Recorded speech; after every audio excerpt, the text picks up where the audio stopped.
Direktorat Jenderal Perbendaharaan atau DJPB Wilayah Bengkulu telah menargetkan pendapatan negara dari sektor perpajakan dan penerimaan negara bukan pajak atau PNBP di Provinsi Bengkulu sebesar 3,33 triliun. Kepala Kantor Wilayah DJPB Bengkulu, Bayu Andi Prasetya mengatakan, acuan target tersebut sebab pada 2023 lalu ditargetkan sebesar 3,03 triliun.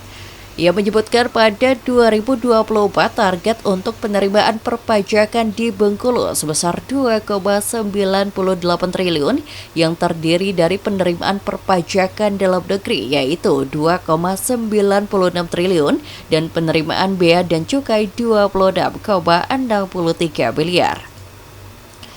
Untuk perpajakan dalam negeri terbagi dari pajak penghasilan non-migas sebesar 1,37 triliun, pajak pertambangan nilai mencapai 1,45 triliun, pajak bumi dan bangunan 73,91 miliar, dan pajak lainnya 49,91 miliar.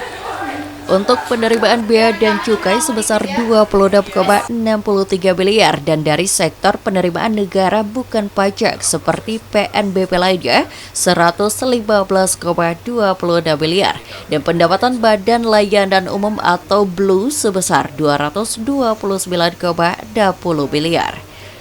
Dengan target pendapatan negara yang telah ditetapkan tersebut, pemerintah Provinsi Bengkulu dan pihak terkait diharapkan dapat ikut terlibat dalam mewujudkan target tersebut, dan pihaknya pun optimis angka tersebut dapat direalisasikan.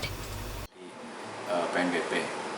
Dan juga kita tetap optimis ya, kalau kita melihat kinerja tahun sebelumnya untuk misalkan PNBP, itu memang reportnya aja ya, agak sedikit terlambat, karena di sini ada beberapa penopangnya dari Badan Layanan Umum yang ada di sini yang nanti biasanya pengesahan atau melaporkannya di awal triwulan kedua. Nanti baru datanya akan masuk seperti PNBP ini kondisinya akan membaik atau tidak. Sebelumnya, realisasi pendapatan negara dalam struktur anggaran pendapatan dan belanja negara atau APBN sejak Januari hingga Desember 2023 mencapai 2,80 triliun dari target sebesar 2,68 triliun. Untuk realisasi pendapatan APBN di Bengkulu berasal dari sektor perpajakan dengan total realisasi penerimaan pajak sebesar 2,79 triliun atau 104,37% dari target 2,68 triliun. Abdurrahman BTV melaporkan.